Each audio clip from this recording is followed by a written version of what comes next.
거룩하신 하나님 아버지, 귀한 주일을 주심을 감사합니다. 오늘도 말씀을 따라 기도의 자리로 나갑니다. 성령께서 우리를 인도하여 주옵소서. 예수님 이름으로 기도드립니다. 아멘.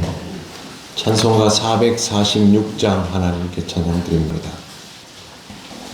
주 음성 외에는 참 기쁨 없도다. 날 사랑하신 주 늘 계시옵소서. 기쁘고 기쁘도다. 항상 기쁘도다. 나 주께 왔사오니 복 주옵소서. 나 주께 왔으니 복 주시옵소서.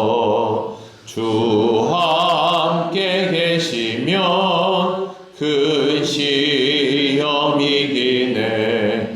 기쁘고 기쁘도다. 항상 기쁘도다. 나 주께 왔사오니 복 주옵소서. 주 떠나가시면 내 생명 헛되네. 기쁘나 슬플 때 늘 계시옵소서. 기쁘고 기쁘도다. 항상 기쁘도다. 나 주께 왔사오니 복 주옵소서. 그 귀한 언약을 이루어 주시고 주 명령 따를 때 늘 계시옵소서. 기쁘고 기쁘도다. 항상 기쁘도다. 나 주께 왔사오니 복 주옵소서.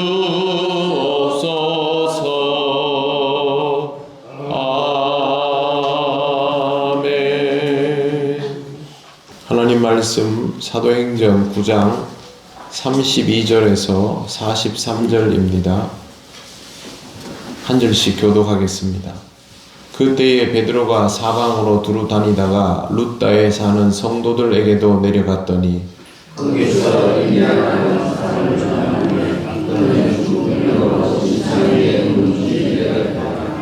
베드로가 이르되 에니야야, 예수 그리스도께서 너를 낫게 하시니 일어나 내 자리를 정돈하라 한데 곧 일어나니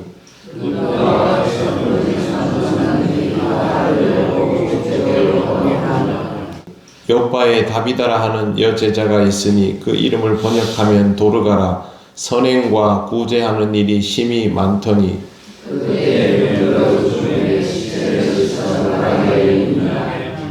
룻다가 욥바에서 가까운지라 제자들이 베드로가 거기 있음을 듣고 두 사람을 보내어 지체 말고 와 달라고 간청하여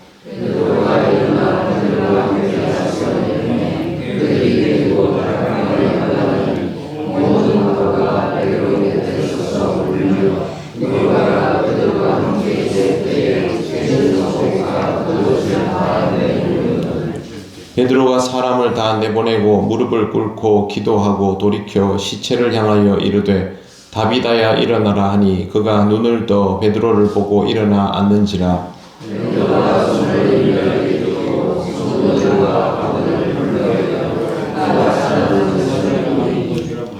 온 욥바 사람이 알고 많은 사람이 주를 믿더라. 베드로가 욥바에 여러 날 있어 시몬이라 하는 무두장의 집에 머무니라. 아멘. 네, 초대교회에 굉장히 큰 어려움이 있었지만 그것으로 인하여 교회가 흩어짐에도 불구하고 교회는 쇠퇴하지 않고 확장이 되었습니다. 교회가 성장했다라는 것보다 확장되었다라고 보는 것이 더 맞을 것입니다. 모든 일들은 하나님의 섭리 안에서 하나님의 뜻대로 이루어짐을 우리는 교회의 박해 상황을 통해서 충분히 경험할 수 있습니다. 신앙적으로 살아가면 하나님이 이루시는 역사 그대로를 경험하게 된다라는 것입니다. 32절을 보시면 베드로가 여기저기를 다니다가 룻다에 사는 성도들에게 갔다라는 말이 나옵니다. 룻다에 사는 사람들이 아니라 성도들이라고 되어 있습니다. 그곳은 베드로가 복음을 전하러 가기 전에 이미 복음이 있던 곳이라는 뜻입니다. 이제 막 교회에 박해가 시작되고 빌립 같은 이들이 복음을 전한 지가 얼마 되지 않았고 사마리아에도 바로 얼마 전에 복음이 전해졌는데 룻다라는 지역에 이미 복음이 있었고 성도들이라고 부를 정도라면 교회가 구성되어 있다는 뜻입니다. 그 말은 이곳에 성도들이 생기기 시작한 것이 오순절 성령 사건 이후가 아닌가라고 추측하게 하는 부분입니다. 실제로 학자들은 룻다 지역에 나오는 이 사람들을 보면서 오순절 성령 사건 때에 복음을 전해받은 사람들이 이미 교회를 이루고 있었던 것으로 봅니다. 왜 그러냐면 여기에 처음으로 성도라는 표현이 나오기 때문입니다. 성도라는 표현은 그동안 보이지 않다가 여기에 처음 나오는데 헬라어로는 하기오스입니다. 하기오스는 구약에 나오는 코데시와 같은 의미입니다. 하나님의 부르심과 그리스도의 구속 사역을 통하여 예수를 믿게 된 사람들인데 하기오스는 구별되었다라는 뜻입니다. 이 구별됨, 거룩함이라고 부르죠. 이 거룩함은 사람들의 믿는 수준이 거룩하다, 자질이 거룩하다라는 뜻이 아니라 하나님께서 그들을 구별시켰다라는 의미가 있습니다. 우리도 이 거룩함의 의미를 그렇게 다들 이해하고 있습니다. 교회 역사에서 베드로의 역할이 굉장히 중요하고 큰 것은 사실이지만 하나님은 베드로라는 경로를 통해서 혹은 바울이라는 경로를 통해서만 복음을 전하신 것이 아닙니다. 하나님은 성령의 임재를 통하여 이미 복음을 갑작스레 확장시켰고 또 교회의 박해를 통하여 예루살렘 교회 사람들을 흩어지게 함으로 또 한 번 확장시키고 그 지경에서 베드로 같은 인물을 또 한 번 파송하면서 교회를 견고하게 하셨던 것입니다. 베드로는 이곳에서 에니아라는 중풍병자를 만납니다. 이 사람도 아마 성도 중에 하나였던 것으로 보입니다. 이 사람은 이미 8년간 병상에 누워 있었는데 에니아를 만난 베드로가 이렇게 말합니다. 예수 그리스도께서 너를 낫게 하시니 일어나 내 자리를 정돈하라. 굉장히 익숙한 표현이죠. 일어나 내 자리를 정돈하라. 예수님께서 말씀하셨던 중풍병자에게 하셨던 그대로의 표현입니다. 그런데 정말 예수께서 하셨던 그대로 병이 나아버렸습니다. 이것은 큰 반향을 불러일으키게 됩니다. 35절을 보십시오. 같이 읽겠습니다. 룻다와 사론에 사는 사람들이 다 그를 보고 주께로 돌아오니라. 아멘. 룻다라는 표현은 금방 보았는데 사론이라는 표현은 여기 처음 나옵니다.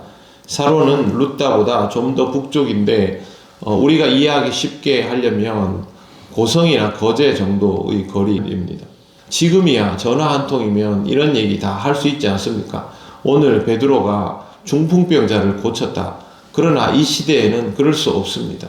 누군가가 직접 가서 이런 이야기를 전해야 하는데 이것이 워낙 놀라운 이야기이다 보니까 룻다 사람이거나 아니면 룻다에 온 사론 사람이 이 광경을 직접 보고 그 소식을 사론에 가서 전했던 것입니다.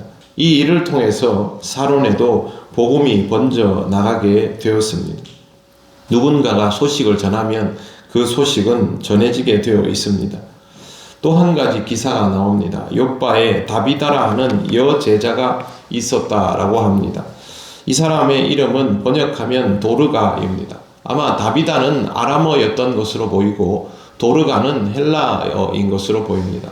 이 시대 사람들은 참 정체성이 어려운 상태였습니다. 유대인이기도 하면서 또 로마 제국에 속해 있기도 하고 이러면 이름이 두 개인 경우가 많죠. 여기도 보면 아람어 이름, 헬라어 이름 두 개인데 이름 뜻이 좀 특이합니다. 영양입니다. 톰슨 가젤 들어보셨죠? 영양. 그 가젤이 바로 여기에 나오는 이 도르가라는 이름입니다.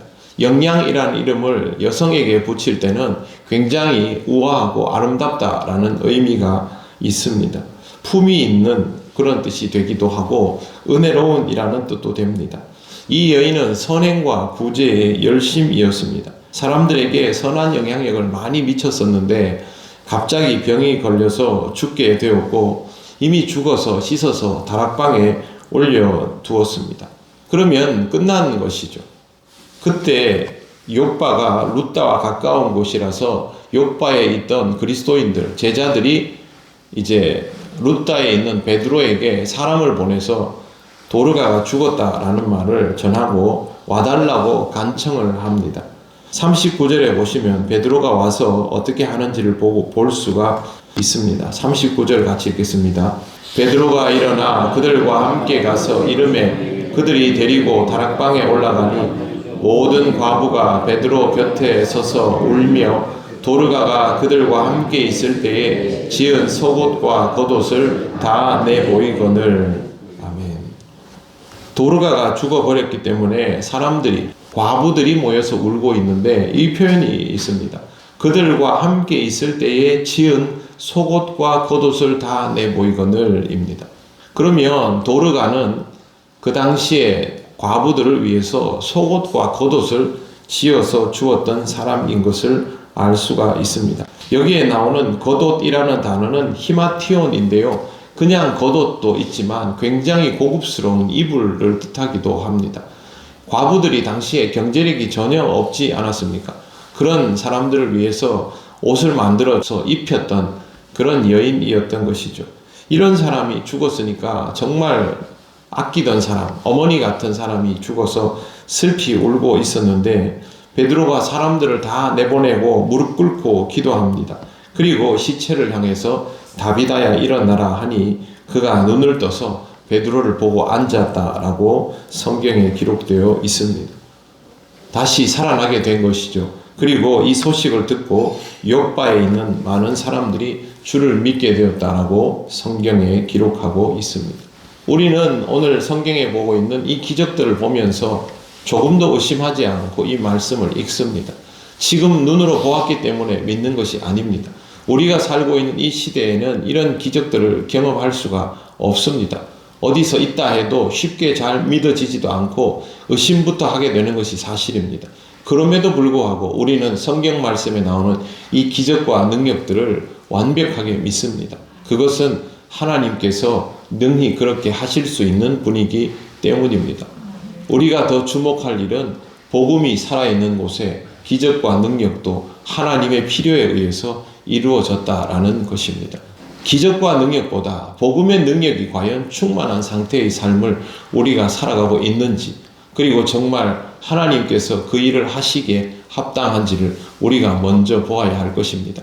우리도 신앙으로 살아가다 보면 이해할 수 없는 놀라운 체험들을 할 때가 분명히 있지 않습니까? 하나님은 필요하시면 능히 이루시는 분입니다. 복음으로 살아가시고 하나님이 이루시는 일에 대하여 항상 믿음과 소망으로 바라보며 살아가시기를 바랍니다. 기도드리겠습니다. 하나님 아버지, 은혜를 감사합니다. 초대교회에 일어났던 놀라운 역사들을 보며 이 일들을 하나님께서 이루셨음을 놀랍게 바라보며 또 믿음으로 받아들입니다. 이 시대에도 하나님 복음이 충만한 역사가 우리를 통하여 이루어지게 되길 원합니다. 복음이 전해지기 위하여 주님의 능력이 필요하다면 주께서 드러내시고 이루어 주시옵시고, 하나님 인생을 바꿀 만한 놀라운 일들을 우리 모두로 경험하게 하셔서 주님의 복음으로 살아가게 하옵소서. 오늘 거룩한 주일도 주의 말씀 위에 서는 귀한 날 되기를 원합니다. 성령께서 역사하여 주셔서 우리로 하여금 하나님의 은혜로 이 하루를 살게 하시며 또 한 주간을 살아가게 하옵소서. 예수님 이름으로 기도드립니다. 아멘. 하늘에 계신 우리 아버지, 아버지의 이름을 거룩하게 하시며 아버지의 나라가 오게 하시며 아버지의 뜻이 하늘에서와 같이 땅에서도 이루어지게 하소서. 오늘 우리에게 일용할 양식을 주시고 우리가 우리에게 잘못한 사람을 용서하여 준 것 같이 우리 죄를 용서하여 주시고 우리를 시험에 빠지지 않게 하시고 악에서 구하소서. 나라와 권능과 영광이 영원히 아버지의 것입니다. 아멘.